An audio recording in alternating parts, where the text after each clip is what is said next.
Rooftops at dusk, receipts at noon. My name is Theo, and my job is to teach buildings to stop lying to the sky. I'm a city surveyor, tripod, prism, transit, paid to tell developers where their ambitions end and the river begins. I draw lines that become fences and numbers that turn into arguments. On paper, I certify elevations and legal descriptions. In practice, I carry an instrument that measures distances more accurately than people do. I carry a pencil chewed at the back because some problems demand teeth, a notebook that smells like rain, and a phone I turn face down even when I'm alone. I live with Dante. He designs sound for films in a studio that has learned how to forgive the headphone dents in his hair. He comes home smelling like warm electronics and the first part of morning. We have a rule written in blue ink on a stained index card stuck to the fridge with a magnet that is not as strong as we promised to be. Say it by noon. We said it after a winter when night did what it always does, made us think performative honesty could pay our rent. The Tuesday the benchmarks behaved and I didn't, I spent the afternoon on rooftops, my tripod doing the good work of staying still while my head didn't. The skyline was trying on weather, the river was practicing shrugging, and my phone blinked the joint email Dante and I use for deliveries. Thank you for your stay, Hotel Novella. Time, 12:073:03. Points, 200 added. Noon had arrived and failed its test. I swallowed a sentence and adjusted the prism to keep it from noticing. I didn't call. Our second rule covers everything not yet a disaster, 2 loops around the block before nomming it. My block is an alley behind a boarded theater, a strip of honest pavement in a city that prefers carpets. I walked it twice. A gull stole a bagel like revenge. A man in a suit practiced saying "we" into his phone. The transit scope asked me whether truth was vertical or horizontal today. The city hummed the only sentence machines trust. You already know. The man who would give me trouble asked for a cigarette on a roof that did not allow them. He had a camera like a habit and a face that belonged to photographs before it belonged to him. I know you don't smoke, he said, but will you stand here and pretend while I take your picture? He said his name was Cass. He said he was shooting a series on men who measure other men's ideas. He said the line, "Do you have a minute?" as if it had credentials. I'm working, I said.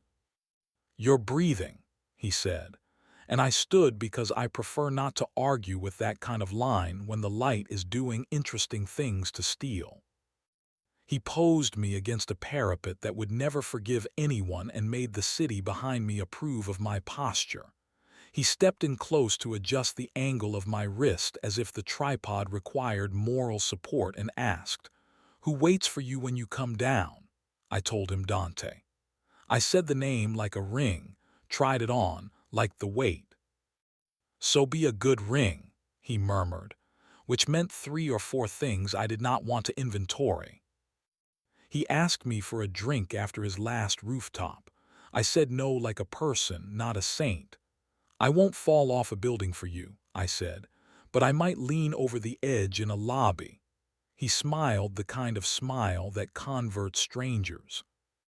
We met at the Novella bar because fate likes the phonetics of some hotels.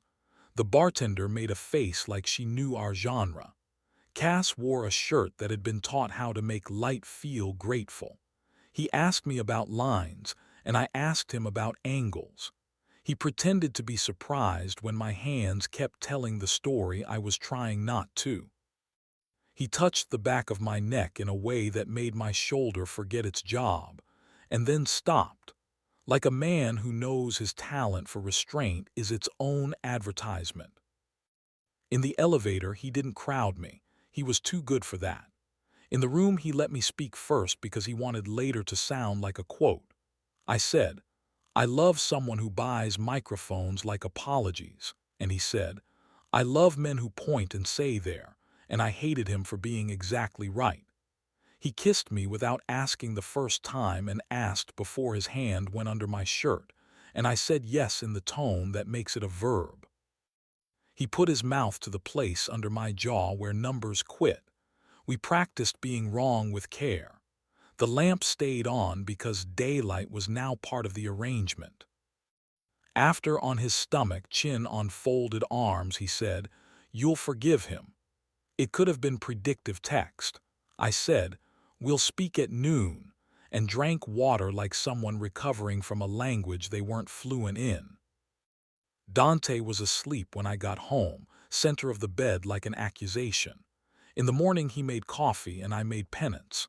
I wiped the counter for no reason other than that my hands weren't allowed his back yet. He blessed a bagel and kissed me on the cheek with his mouth doing arithmetic. "Call time at 10, he said. "I'll be in ADR all day. Noon is a continent away." He has a way of making geography the only god you want to meet. At the novella, we played the game where men pretend to be clocks. Cass sent a photo of my own shoulder by accident and then said, "You were the easiest yes." And then said, "I meant that kindly," and I decided he didn't deserve accuracy. I went to a site with a tripod that located a corner of air and came home at noon because the magnet on the fridge had begun to judge. I told Dante about the hotel room as an object, a crime scene, a vocabulary test. I told him about a mouth that pretended to be oranges.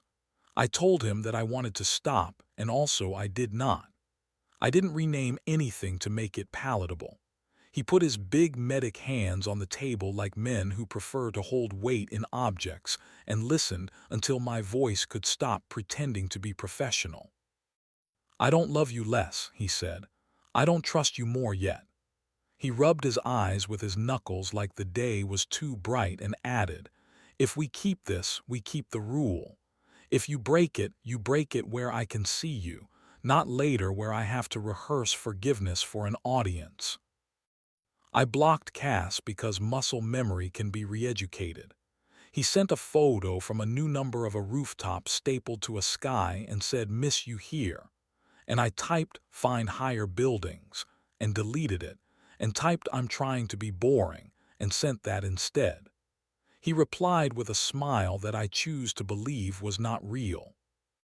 The city paid me back with petty interest.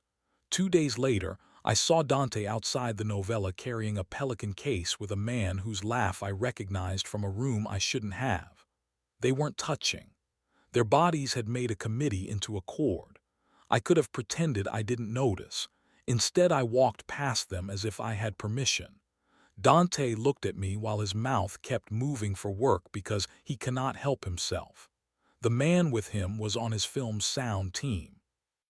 He had a wrist tattoo that said Gaines because irony is not a thing you complete. He grinned. Dante grimaced. I kept walking. "We had the fight you rehearse." He said the words consultant and professional boundary and it was nothing.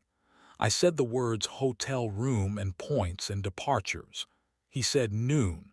I said I know. We went to bed without touching and the ceiling discovered new ways to do nothing. We were in the middle of a boundary we were failing to hold when Cass's fingerprints showed up on our lives again, this time with better lighting. A gossip vertical posted a gallery titled Men above their station.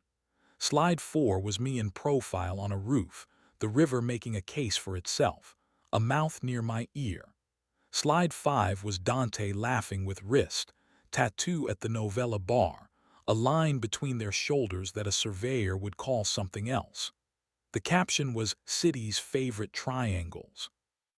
The comments knew math better than etiquette. I went to the novella with a measuring tape in my pocket because theater teaches you that props are arguments. The desk clerk said a ring had been found in a room with my initials on file. It wasn't mine. It was Cass's, a narrow band engraved with letters I didn't get time to read in a font that bored me. I handed it back and asked the clerk to please, for once, treat objects like subjects. Then I went home. At noon, I told Dante everything not as performance but as stockroom inventory. He told me he had not slept with wrist, tattoo but had loved himself in the vicinity of someone new and that he was sorry except for the part of him that was. We found a practice. We made out on the sofa at 2 in the afternoon like teenagers raised by better laws. He kissed my neck with his paramedic mouth and asked here, because consent wears uniforms too. I said please, and we failed to be saints. The lamp was already on. The work tried to absolve me by giving me a disaster. A contractor had set a steel pipe an inch into the air where I had seen only air. My instrument lied to me because I had not asked it a better question. I corrected the legal and watched the world align. The building forgave me in a voice I knew not to mistake for absolution. Cass texted from a third number with a photo of the city and said, "There's a new line." And I replied with a rectangle of our kitchen table and wrote, "This is the only line I can measure." And he didn't answer. He is an artist. He knows silence is a letter in certain alphabets. Days passed, which is better than what some stories can report. Dante started touching my back when he walked past me like I was a man you straighten your life around. I started making coffee one way only instead of 3, because discipline is love and also cheap science. We tried stupid things like leaving our phones face up on the counter and nodding what we felt like men instead of novels.